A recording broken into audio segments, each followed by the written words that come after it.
Sir, സമ്മേളനത്തിൽ നിന്ന് ഇറങ്ങിപ്പോവുക, തിരിച്ചു വരാതിരിക്കുക, വേലിക്കകത്തെ വീട് സാധാരണഗതിയിൽ ഗേറ്റ് കൊണ്ട് അടച്ചിടാറില്ല, ഇത്തവണ ഗേറ്റ് അടച്ചിടുക, വിശ്വസ്തരോട് ഞാൻ മതിയാക്കിയെന്ന് പറയുക, ഇങ്ങനെ വിഘടിച്ചു നിൽക്കുന്ന, തിരിച്ചു വരാത്ത, മതിയാക്കിയ ഒരു നേതാവിനോട് എന്നാ പിന്നെ വീട്ടിൽ തന്നെ ഇരുന്നോളാൻ പറയാൻ കഴിയുന്നില്ല ഒരു കമ്മ്യൂണിസ്റ്റ് പാർട്ടിക്ക്? അല്ല, അതിൽ പണ്ട് നെപ്പോളിയൻ ബോണപ്പാർട്ട് അദ്ദേഹത്തെ കുറിച്ച് തന്നെ പറഞ്ഞൊരു കാര്യമുണ്ട്. France needs me than I need France.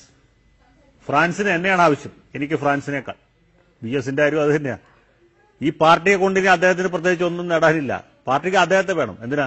വരുന്ന തെരഞ്ഞെടുപ്പിന് ഫ്ലക്സ് ബോർഡിൽ പടമടിക്കാൻ. അല്ലാണ്ട് പിണറായി വിജയന്റെയോ N മാധവൻകുട്ടിയുടെയോ M സ്വരാജിന്റെയോ പടം വെച്ച് കഴിഞ്ഞാൽ ആരെങ്കിലും CPM വോട്ട് ചെയ്യുന്നു തോന്നുന്നുണ്ടോ? എനിക്ക് തോന്നുന്നില്ല. അങ്ങനെ വോട്ട് ചെയ്യാത്ത ഒരുപാട് ആളുകളുണ്ട്. അവരാണ് ഈ പ്രകടനം നടത്തുന്നത്. അങ്ങനെയാണെങ്കിൽ അദ്ദേഹത്തെ പുറത്താക്കട്ടെ. ഞാൻ വെല്ലുവിളിക്കുകയാണ് പിണറായി വിജയൻ. VS അച്യുതാനന്ദന് 92 വയസ്സായില്ലേ? M സ്വരാജ് പറഞ്ഞ പോലെ അദ്ദേഹം ഒറ്റുകാരനും ചതിയനും വേണ്ടി ഇതൊക്കെ സ്വരാജ് സ്വന്തമായിട്ട് പറഞ്ഞതെന്ന് നികേഷ് വന്നത്. ഇതൊക്കെ ഇയാൾ പറയിപ്പിക്കുന്നതാണ് ഈ പിണറായി വിജയൻ. ഒറ്റുകാരനും ചതിയനും കുടിലനുമായ നേതാവ് പിണറായി വിജയനാണ്. അദ്ദേഹം ഈ പറഞ്ഞു പറയിപ്പിക്കുന്നതാണ് ഇതുപോലുള്ള ഈ ഡിങ്കിരി വാലന്മാരെ കൊണ്ട്. ചാടിക്കളിയടാ കുഞ്ചിരാമ എന്ന് പറയുമ്പോൾ ചാടിക്കളിക്കുന്ന ഒരു കുട്ടിക്കുരങ്ങനാണ് ഈ സ്വരാജ്. അവനൊക്കെ എന്ത് പോന്നവസം പറയാം. അങ്ങനെ പറയുന്നതാണ്. ഇതൊക്കെ കേൾക്കുമ്പോൾ കുറെ പേർക്ക് രോമാഞ്ചം ഉണ്ടാവും. പക്ഷേ ഇതിനൊക്കെ പാർട്ടി വലിയ വില കൊടുക്കേണ്ടി വരും. ആളുകൾ ഇത് കണ്ടുകൊണ്ടിരിക്കുകയാണ്. ഈ VS അച്യുതാനന്ദൻ M സ്വരാജല്ല, അവന്റെ അച്ഛൻ വള്ളി സെക്രട്ടറി നടക്കുന്ന കാലത്ത് പാർട്ടിയുടെ ജില്ലാ സെക്രട്ടറി ആയിരുന്ന ആളാണ്. കേന്ദ്ര കമ്മിറ്റിയിൽ നിന്ന് ഇറങ്ങിപ്പോകുന്ന ആളാണ്. ആ VS അച്യുതാനന്ദനെ പുറത്താക്കാൻ ഇനി സ്വരാജാണ് വരുന്നത്. നല്ല കാര്യമായി. ഈ നാട്ടിലെ ആളുകൾ കണ്ടുകൊണ്ടിരിക്കുകയാണ്. ഈ സ്വരാജൊക്കെ നാളെ കഴിഞ്ഞ് മറ്റന്നാൾ റോഡിൽ കൂടെ ഇറങ്ങുമ്പോൾ ആൾക്കാർ താടിക്കിട്ടിടോ അവന്റെയൊക്കെ. അതറിയാമോ?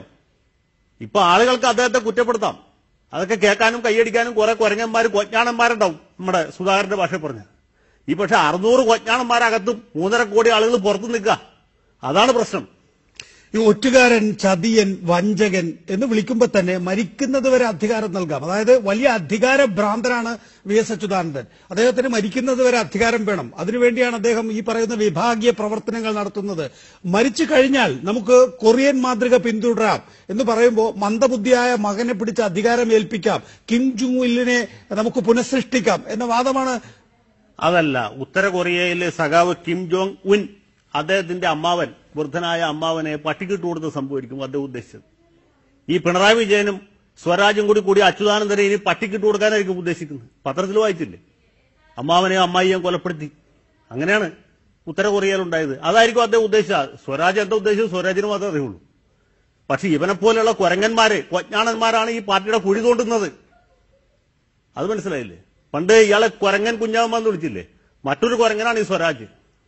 മനുഷ്യൻ കുരങ്ങൻ പരിണമിച്ച് മനുഷ്യണ്ടായതായിട്ടേക്കണേ. മനുഷ്യൻ പരിണമിച്ച് കുരങ്ങനായവനാണ് സ്വരാജ്.